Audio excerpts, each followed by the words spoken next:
Hello, everybody. One of the questions that many people are asking is, why aren't men reading books anymore? All sorts of articles about that. The Guardian asks, have men really stopped reading? Seems as if everybody has, but particularly men.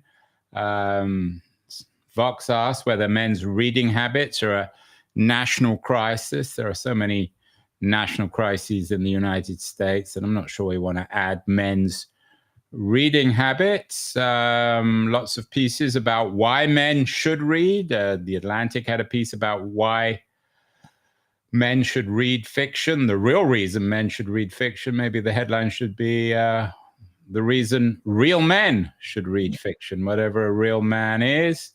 New York Times, which tends to worry about everything, suggests that the disappearance of literary men should worry everyone.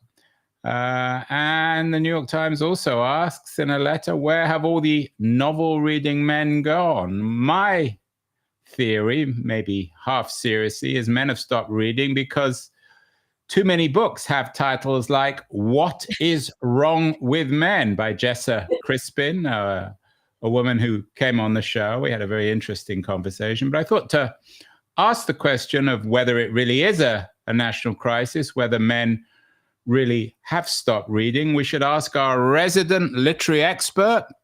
She's a woman, but she's an expert on men too, Bethanne Patrick. She's the book critic of the Los Angeles Times and has been doing some thinking and reading about men and books. So Bethanne, as always, a real honor and pleasure to have you back. I know that you've read Jessa Crispin's book, What is Wrong with Men. Is it...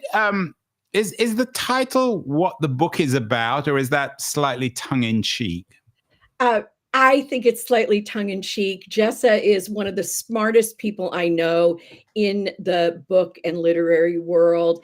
And so this book actually dives deep into what's not wrong with men and how men have been depicted in the media and what's changed for men as the idea of the patriarchy has changed.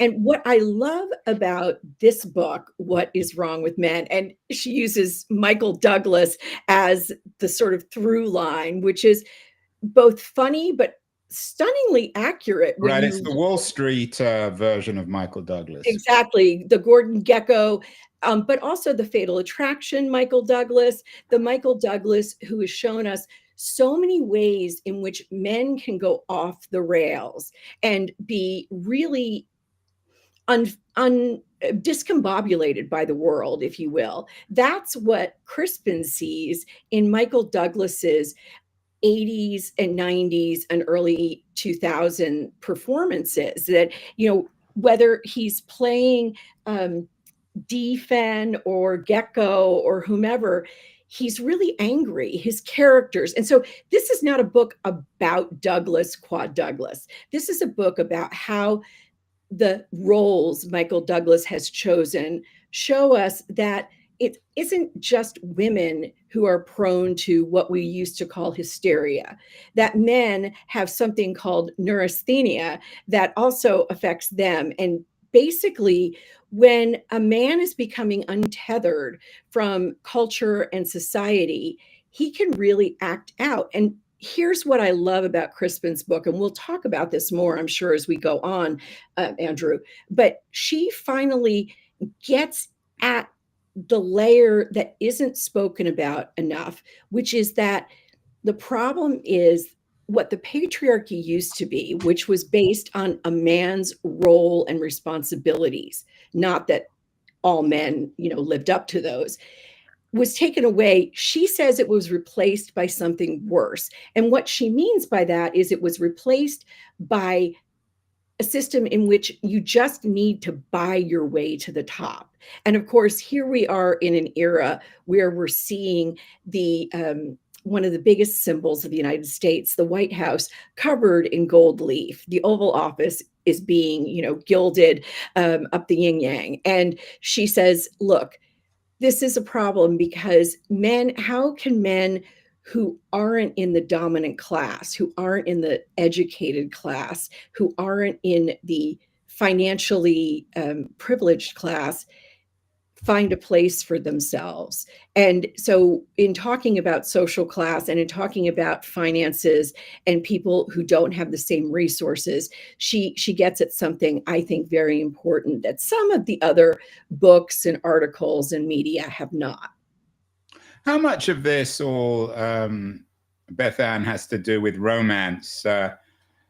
There was an interesting op-ed in the Post a few weeks ago by Shadi Hamid. He has a new book coming out, not on this, but he's going to come on the show, about men's struggle for love. New York Times loves this sort of thing. I use the word love carefully. Yes. One piece in its Modern Love column asks where all the men have gone. Another asks why women are weary of the emotional keeper, the emotional labor of man keeping, whatever that is. And another piece asks not only where have all the men gone, but please come back. So is this, and we'll come on to some other books. Yes. One by Andrew Lipstein has also been on the show. But does Jessica Crispin suggest that it's not so much what is wrong with men, but what is wrong with the relationship between men and women? Is that at the core of this? Well, I think that's a good question to ask, but it doesn't go far enough, because here's part of the problem.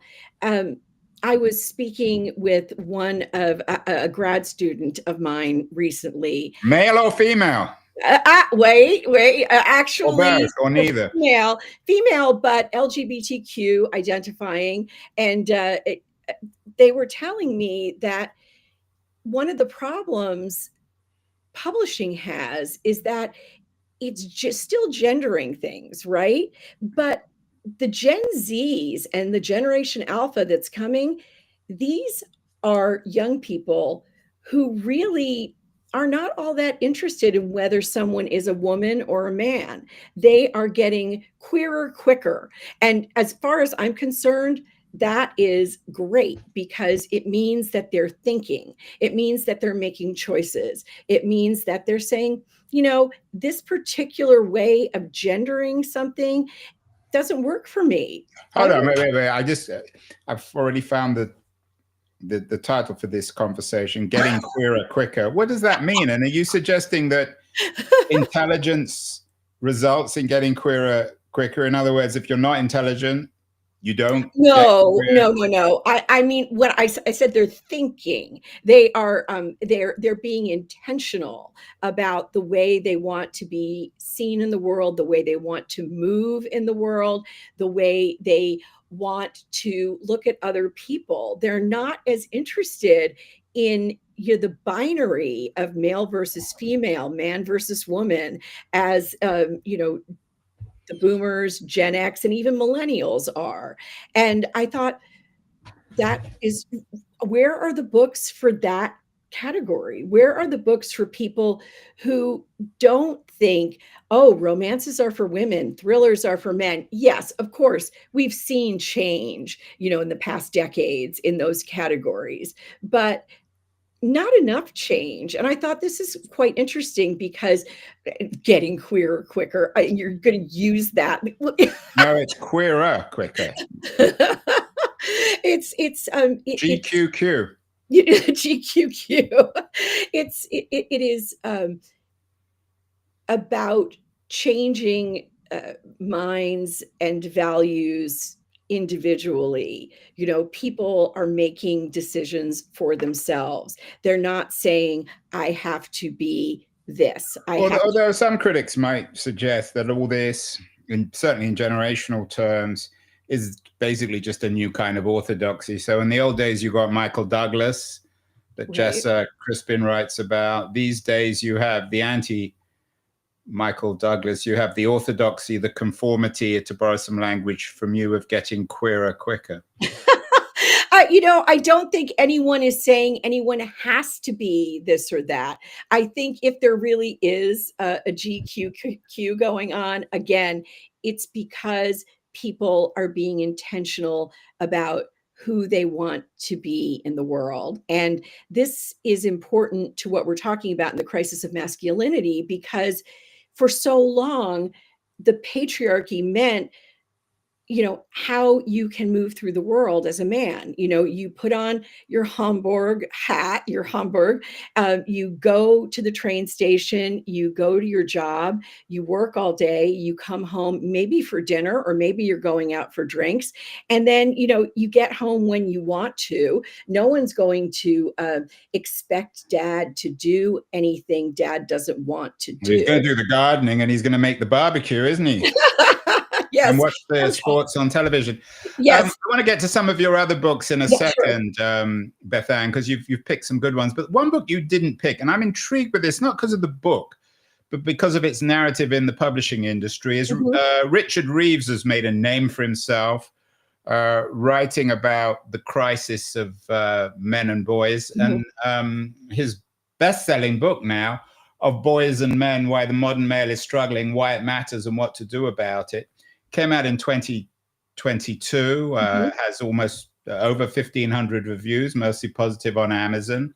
He's actually set up an institute now. He's become a major name. But we actually share an agent. And I know that book was incredibly hard to sell. In 2020, or maybe 2019, 2018, when the proposal went out, no traditional publisher wanted to touch it. And so in the end, he had to actually publish it with Brookings. And he was a fellow at Brookings, so it was an easy thing to do. And Brookings benefited, Reeves has benefited. But I wonder whether there is still some, certainly, hostility to the message about the crisis of men in traditional publishing. Well, I think there is. Just to go into the industry of publishing for a quick second, sometimes you hear, oh, publishing is all women. Well, guess what? Publishing is a largely female industry when it comes to the bottom up to a certain level, but the C-suite people in publishing are still predominantly male. And that is, I think, part of the answer to why it would be difficult to get a book like that published. And it clearly is a very smart book, and it is clearly a book that is addressing something real. We all know that there is a lot of difficulty right now with raising boys into young men. You and I were discussing before we went on air the fact that there are people out there, I know several of them, who have sons in their 20s, 30s, and even 40s who have not left home. Some of them have jobs. Some of them don't work at all. And it is a struggle. What am I meant to do as a man in this society? Especially because, and this is true as well, because I've seen it and I've heard it, young women often still believe the old narrative of, you marry up, right? So if you've got a PhD, you're going to marry the brilliant, brain surgeon. Or if you make a certain rank in a military group, then you're going to marry the astronaut. It is really difficult for us to rewrite these stories. And that's part of why I think it's very interesting to discuss this in terms of literature and in terms of publishing and the stories that we tell, because part of this is finding a new narrative way forward for boys. Although it's new in a way, but also it's very old. When Shadi Hamid leads his piece, Men Are Disappointing, this idea of disappointment is one of the most familiar themes, tropes in literature. I know one of the books that you select is by somebody else who's been on the show, Andrew Lipstein, a very talented youngish writer. His book, Something Rotten. Is it about, I know this was a book that you enjoyed and selected to talk about today. Is this a book about the disappointing nature of men from the outside or from the inside? I would say both. And I just want to quickly say, of course, you know that with the title Something Rotten, most of us know Yeah, just enough even I know Shakespeare enough to Shakespeare to know that.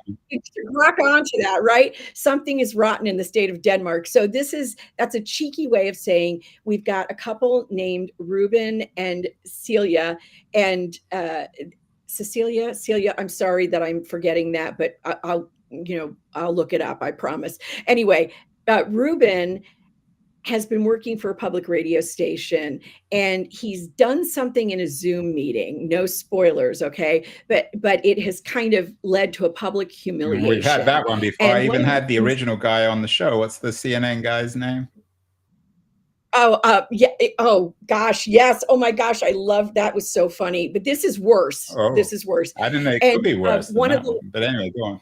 uh, so one of the lines from the book is Reuben had become a victim as only a man could, refusing himself everything until his dignity had been returned intact. So Reuben is really, he cannot believe that his behavior could lead to disastrous consequences for his job. So he decides that when his wife wants to take an extended visit back to her family in Denmark, that he will Mm. go along as well as their infant son, Arne. And so they go to Denmark, and this is where Reuben is trying to learn how to reclaim his notions of his masculine identity. And I love the fact that Lipstein contrasts American and European notions of how to be a man. And Reuben unfortunately falls under the influence of someone who is kind of a trickster, okay? And it doesn't turn out well, but there are tons of discussions about, why can't I just go out and go on a bender, with my friends? That's what these men in Copenhagen are doing. They don't care. The women just put up with it.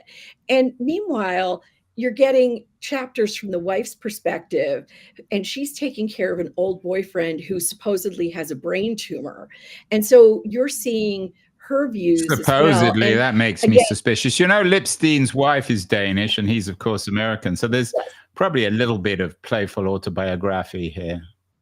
I think it's a little bit of a Romana clef, but also here's something else about Lipstein's novels.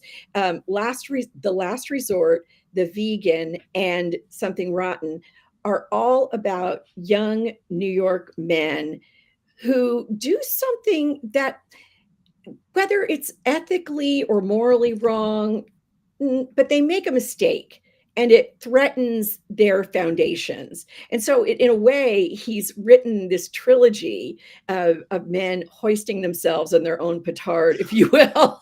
And I really enjoyed Something Rotten because of the contrast between men on the continent and their notions Although of how.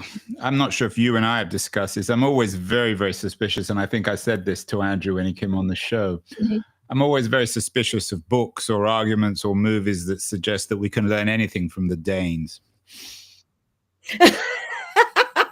Small little country, small irrelevant country in the middle of nowhere. It's small, irrelevant. Listen, your country, your of origin, England, was under the Danelaw for how long? We How many never learned that one in centuries? school. I think that's fake news. That's But Danish propaganda. what I do. The only thing I remember about Denmark growing up in England was that they made good bacon, but maybe there's more to them than that. Now I think they make diet pills.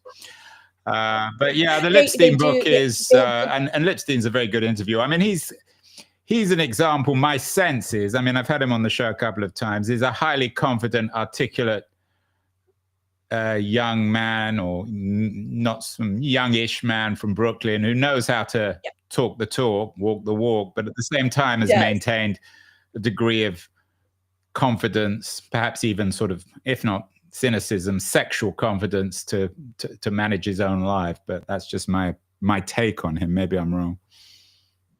Well, and before we get to the other nonfiction that I'm talking about, and maybe even some of the, the other media pieces that we're talking about. One thing I want to say is I decided to contrast Something Rotten with Taffy Brodesser-Akner's Long Island Compromise, which is one of my favorite books. Did it come out this year or last year? You're asking me? Says You're the expert.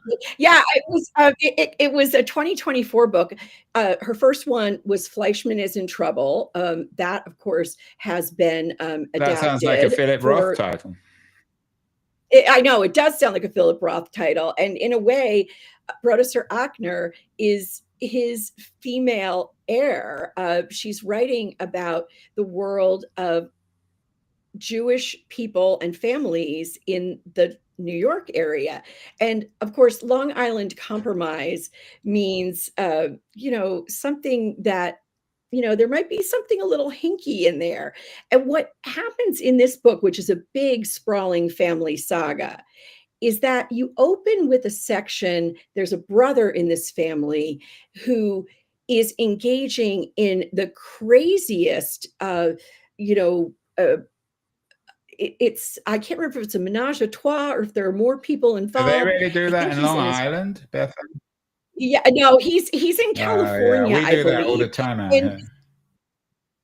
All the time in San Francisco. I know that's just the way things go in the Bay Area, Andrew. But it's a crazy raunchy opening to the book, and it in itself, this is one of the reasons I picked it.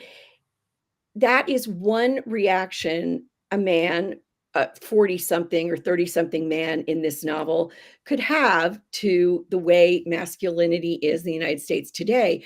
But then you go to Long Island, to where the very, very well-off mother and father of the clan live, and there are siblings who have chosen extremely different paths. I won't go further into the plot right now because we have so many other things to talk about. The important thing is the ending of Long Island Compromise is something that I believe is fundamental to what men need to know about themselves. And that is that there has to be some loyalty somewhere. There has to be some semblance of remembering where you came from. That seems to be, you mean a kind of respect for the past? Yes. I thought Long Island Compromise was one of the best books of 2024. Not everyone will be able to get I mean, you've been on the show a lot. I don't think we ever discussed it last year, but Taffy, she used to be. I know the name. Wasn't she involved with a media platform, a book conversation platform? No doubt. I mean, Jessa Crispin she founded Book Slut, which was a great site. I'm sure Taffy was, and I'm sorry that I am just ignorant of it at the moment. So, but it's a really interesting book to look into for how men learn what's really important in their lives. And some men, like the paterfamilias in Long Island Compromise, didn't learn it well enough. That's as much of a spoiler as I'll give. Don't spoil anymore. So the Brodesser-Akner book, Long Island Compromise, and the Lipstein book, they're both fiction. I want to come to some nonfiction in a minute, but I did in the beginning ask about a New York Times piece, or mention New York Times piece. Wondering where all the novel reading men have gone. Did men, you're my expert in all things literary, Bethanne, did men ever read novels? Oh, absolutely. And I think they still do. Something that I tell people all the time is that my husband didn't read fiction by men or women for the longest time. And then a few years back, he took up reading audiobooks. And when I say reading audiobooks, yes, I know you listen to them, but they have found that listening to an audiobook reaches the same part of your brain as reading does. So anyway, 6 of 1. all of a sudden, instead of just reading big fat biographies about, famous generals and statesmen, my husband was reading novels and reading historical novels by women, reading all kinds of cozy mystery novels that he'd never tried before. And I swear it's because men have a lot of anxiety about people seeing what they're reading and people judging it.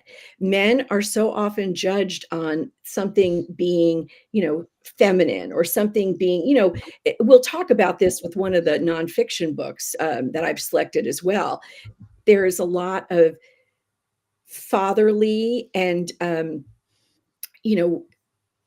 parental and societal shame around, whatever it is that men choose to spend their time on, which is really too bad. And I love now that I can see my husband's Audible selections are just all over the Yeah, place. I'm not gonna ask the vulgar question of what kind of improvements you've seen in your husband's life, but has it made him less anxious? There was a very good piece in the New York Times on the modern love section by a man asking, where have all my deep male friendships gone? How much bound up do you think in this, shall we say, literary crisis of men, or men not reading books? Maybe the disappearance of literary men, whatever a literary man is, the Philip Roths of the book, not the Philip Roths of the book, the Philip Roths of the world. How much has it got to do with this broader crisis of anxiety and loneliness, which of course is also not just a male thing, but seems to have settled on the male condition somehow? Well, let me say this, men do have a really tough time with friendships, and it is very, very difficult for men, I think, in lots of different groups to make and sustain friendships, especially in a world where increasingly in Gen Z and Generation Alpha, we're seeing people who aren't staying in one job or one place for as long as they used to. They're like, okay, I need to move on. I need to get this skill. I need to have this kind of experience, and so that gets, it breaks things up. You move, you lose friendships. But I also want to make the point, Andrew, that the books I've chosen are all by white people, and I was very intentional about that, because I think the idea of masculinity for men of color, particularly for African American men, has many more layers than we could get through in a single show. However, the important through line here is that we think the literary man is disappearing, but one of my favorite quotes from the articles that I sent along to you is from Constance Grady at Vox Media, who said, when it comes to prestige, the literary man appears to be thriving. He's just, crucially, less likely to also be straight and white than he used to be. And so I have a feeling that sometimes, not all the time, but some of the people writing these pieces or responding to them thinks that the literary male is Philip Roth or Norman Mailer or Richard John Russo, Updike. who just John Updike, but Russo just had his Bridge of Sighs picked up by Oprah, and that's pretty amazing. And I love Bridge of Sighs. I love Russo's work, but it is true that the literary male now might be more like Ocean Vuong or Kwame Alexander or Alexander Chi. It's a different world, and we're not going to find, as you said, the John Updikes and the Saul Bellows and Bellow, those sort of. Updike, Roth, all notorious, highly controversial in terms of their relations, or too many relations with women. Let's move on to another book. This is an old one, but a good one, I know. The Descent of Man, great title by Grayson Perry. Tell us about this book, why you still think it's relevant. Well, it came out about a decade ago. I do think it's still relevant because many Americans don't know who Grayson Perry is. He's very well known in England. He's a celebrity, I think, there. And Perry was originally a At least he's not ceramicist. Danish. And I'd love to know if he's got Danish ancestry. And So, by the way, I'm you not sure know, what he looks like. Is that his photo on the cover of the book? I hope.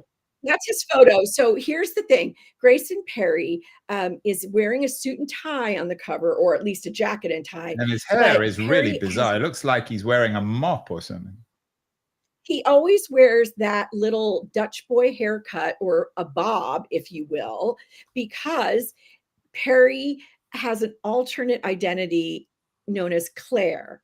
And Claire is a woman, or maybe a very large girl.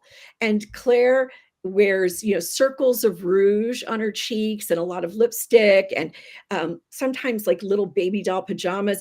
So Perry does all this cheeky ceramics work, but also textile work. If you've never seen one of his art exhibits, they're stunning. They're very, very, they're almost like a mashup of the Women's Institute in Britain, right? Where women would, sell needle pointed, altar kneelers, and then the Sex Pistols, if you will. So Grayson Perry is someone who doesn't mind shattering assumptions. Am I a man or a woman? I'm a man who lives as a woman sometimes. So one of his quotes is, well, most violent people, rapists, criminals, killers, tax avoiders, corrupt politicians, planet despoilers, sex abusers, and dinner party bores do tend to be, well, Man. men. Okay. And so Perry says that it's not, the problem with men isn't their gender, it's their gender role that society dictates to them. And men live in a man's world, he says, and they're unable to conceive of an alternative. And I love finding, I was looking at Dwight Garner's review of Perry's book, and he has just this great line. Homer Simpson once said to Marge, what about my womanly needs? Yeah. I thought it's so true. Women, men have had so much told them this is the only way to be, that they don't get enough of a chance to say, maybe I need a little time. Maybe I need some pampering. Maybe I need to look after someone or something. And it's just, Perry is, again, very cheeky, very off the cuff. This is not a perfect book. It's short. And he says, look, let's turn things around. Let's turn them on their head. Let's say that we can love, for instance, he does a lot of stuff with British traditions, including royalty and the royal family. You might pay homage to Queen Elizabeth II, but at the same time, see all the things that, she has done that are less than perfect. So Grayson Perry, not just in his life where he lives as a man and a woman, is able to hold two things in his head at the same time. And I think that's a really great reason to take a look at his book. But there's one, and you might be bringing it up next, I'm not sure, but that is The Man They Wanted Yeah, and Me that to was Be your by last Jerry. one. The Man They Wanted Me to Be, Toxic Masculinity and a Crisis of Our Own Making. Is this a book that blames the parents? I would expect we can blame a lot of the things you're implying, at least. We somehow blame the culture, it's gone wrong, which results in books like Grayson Perry's The Descent of Man. But one English poet, Philip Larkin, famously, I think in 1960, blamed the parents for everything. Is this a parent problem? I love that's it. Blame the parents instead of reciting the lines. That's perfect, Andrew. That is a poem that, I don't know, maybe not for everyone, but for me, definitely, goes through my head several times a year. But the interesting thing about Sexton's book is that he does talk about the fact that his father lived a shortened life. His father had severe diabetes, and he said, though, in the last decade of his life, his father completely changed. And maybe it was due to his seeing his own mortality. Maybe it was due to something he learned or heard.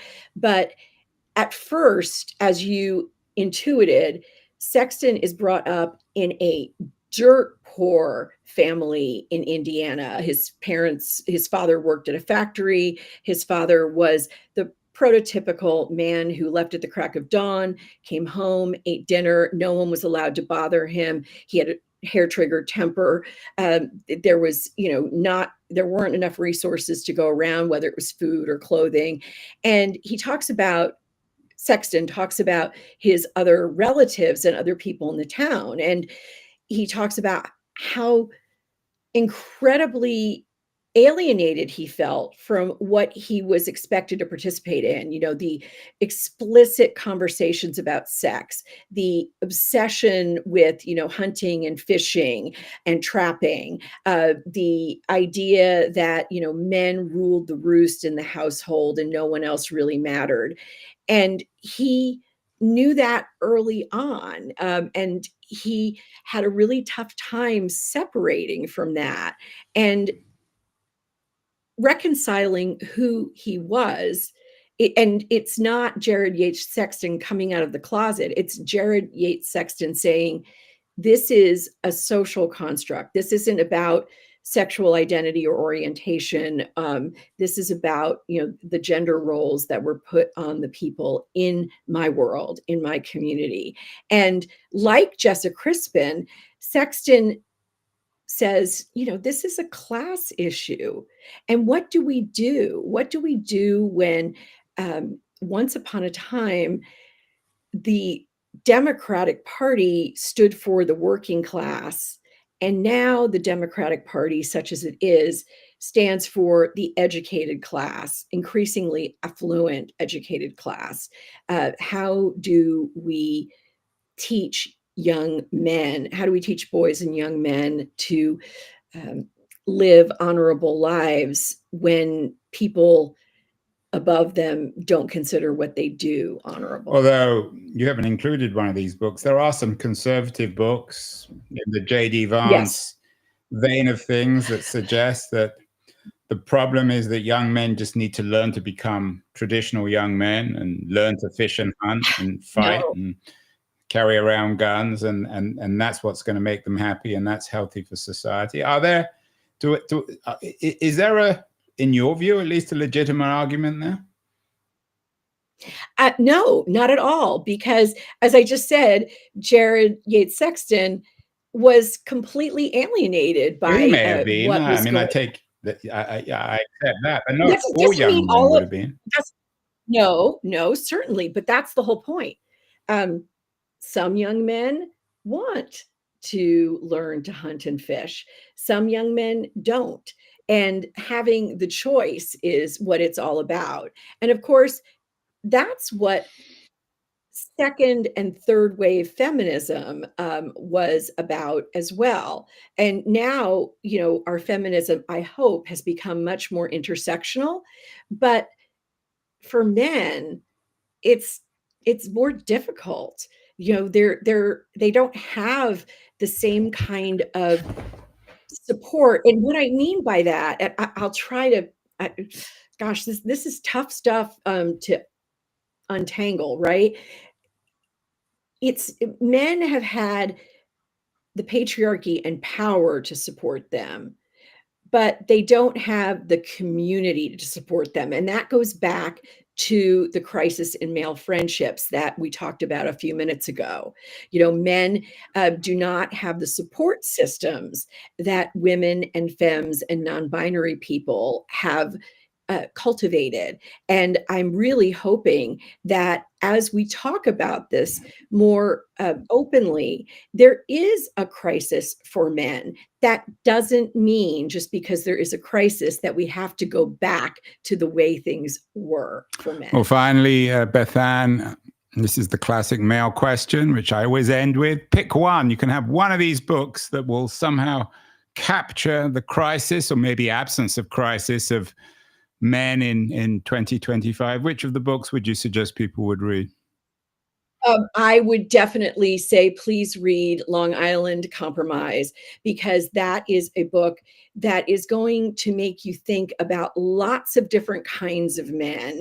And it is just, Something Rotten is delightful. I really enjoyed it, but Long Island Compromise, that's going to have some Well, there's staying no power. compromise there. Bethanne Patrick chooses Long Island Compromise, a novel about the changing nature of male-female, and particularly male relationships. As always, Bethanne, wonderful to have you on the show. I'm probably going to call this You, Andrew. interview Getting Queerer Quicker, but we'll have to see. Wonderful to see you, and we're going to do more of these shows, I think, as the year goes on, because it's always nice to build Definitely. shows with you around literary themes, new books. So many books are published. It's nice to build it around themes. So keep well, enjoy the rest of the summer, and we'll talk again in the not too You distant too. future. Thank you so much. Thanks.